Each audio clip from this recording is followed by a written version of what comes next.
Salam, hörmətli izləyicilər.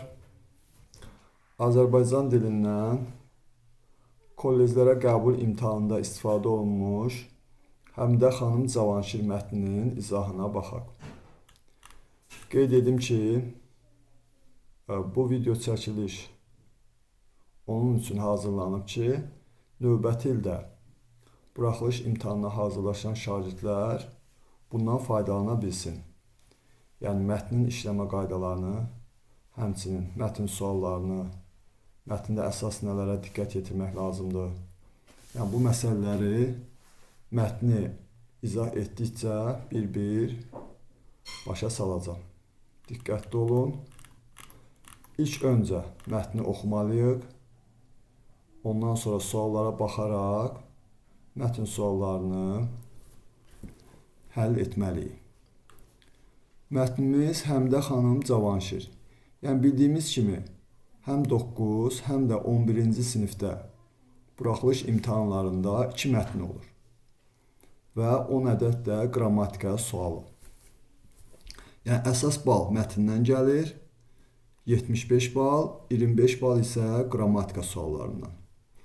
Yəni, 2 mətn, ayrı-ayrılıqda hərəsinə aid 10 sual və 10 sual da ayrılıqda qrammatika sualları. Mətnlərin də biri publisistik üslubda olur, digəri isə bədii. Həmin bu Həmidə xanım Cavanşir də publisistik üslubda yazılmış mətndir. Mətnimizi oxuyaq. Azərbaycanın ilk maarifçi qadınlarından olan Həmidə xanım Cavanşir Qarabağın məşhur ziyalılarından Əhməd bəy Cavanşirin qızı idi. O, boya başa çatdığı ailədə dövrünün bəzi qadınlarına xas olmayan savadla dünya görüşü ilə yetişmişdi. Yəni, burada diqqət elədinizsə, bu girişdir. Yəni, ümumiyyətlə, mətn suallarında çox vaxt belə bir sual olur ki, mətnin hissələrinə uyğun, ya onun planın və yaxud soruşur ki, bizdə mətnin girişində hansı hadisə baş verib, hansı baş verməyib və yaxud əsas hissədə və yaxud sonda. Yəni, burada diqqətli olmalıyıq. Əgər mətnin girişi deyirsə, çox vaxt birinci abzas mətnin girişi olur. Girişi isə, yəni burada da görünür, nömrələnib, birinci. Digər, ondan sonra gələn abzaslar əsasən olur mətnin əsas hissəsi. Və sonda, ən sonda işlənən, ən sonda gələn abzas isə çox vaxt nəticə olur. Deməli, birinci abzasımız oldu mətnin giriş hissəsi. Sonra davam edirik. Həmidə xanım boya başa çatdığı Kəhrizli kəndində xeyriyyətçi və maarifçi qadın kimi tanınmışdı. Orada oğlan və qızların oxuduğu ilk məktəb açmışdı. Yolxucu xəstəliklərin yayıldığı zaman körpə uşaqları peyvənd etdirir, yoxsullara daim yardım göstərirdi. Sonra növbəti abzas. Yəni, hər dəfə abzası oxuduqca diqqətli olun. Yəni, orada olan faktlara, həmin abzasda bizə nəyə çatdırmaq istəyirlər, ona fikir verin. Həmidə xanım 1905-ci ildə Tiflisdə Cəlil Məmmədquluzadə ilə tanış olur. Evlilik məsələsi ortaya çıxanda yaxınları Mirzə Cəlili əsilzadə nəsillərinə yaraşdırmırlar. Buna baxmayaraq Həmidə xanım onunla ailə qurur. O, Mirzə Cəlil kəskin zərbələr tuş gələndə ona mənəvi dayaq olur. Bir dəfə mollalar Mirzə Cəlili təhdid edir. Buna görə Həmidə xanım silahlanır, Mirzə Cəlili vağzala qədər müşayiət edir. Sonra davam edirik. Həmidə xanım xəstəlikdən əziyyət çəkən Mirzə Ələkbər Sabirə də dəstək olur. Üzeyir Acbəyov bu hadisə haqqında yazırdı. Sabir kimi şairi təqdir edən bir kişi olmadı. Bir qadın oldu ki, şairin səhhəti üçün var dövlətindən keçdi. Sovet dövründə Həmidə xanım bəy ailəsindən olduğu üçün torpaqları müsadirə olunur. Sonra növbəti abzas. 30-cu illərin ortalarında Yazıçılar İttifaqına dəvət edilir. Ona bildirirlər ki, yoldaş Bağırovun ondan bir istəyi var. Sovet hakimiyyəti qurulduğu zaman Qarabağda olan hadisələr, bolşeviklər haqqında yazsın. Həmidə xanım təklifi qəbul edir. Əsərin yazılması üçün 2-3 il vaxt verilir. Vaxt başa çatır. Yazdıqlarını Yazıçılar İttifaqına təhvil verir. Bir aydan sonra bildirirlər ki, əsər bəyənilməyib. Çünki Bağırovun vətən, xalq qarşısında xidmətləri kitabda əks olunmayıb. Həmdə xanımın isə cavabı həyatı üçün təhlükəli olsa da belə olur. Mən görmədiklərimi yaza bilmərəm. Bununla da, yəni burada nöqtələr qoyulub, yəni bura aid sual olacaq. Yəni özümüzdən artırmalıyıq. Yalançı tarix yazmaqdan imtina edir.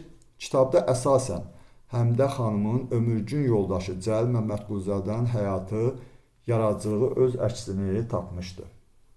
Və sonda sonuncu abzas, nəticəmiz 1955-ci ildə vəfat edən Həmdə xanım Cavanşir Məmmədquluzadə Fəxri Xiyabanda Mirzə Cəlilin məzarı yanında dəfn olunmuşdur. Keçirik birinci sualımıza.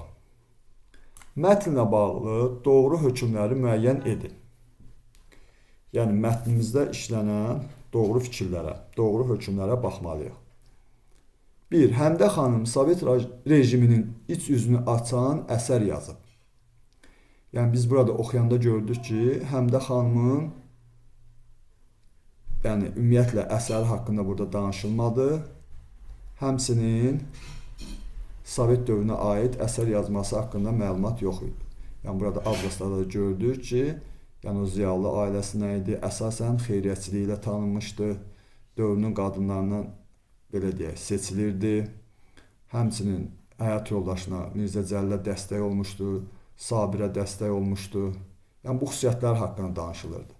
Yəni, ona görə mətni diqqətlə oxumalıyıq ki, bu sualları yazanda səhv cavablandırmayaq.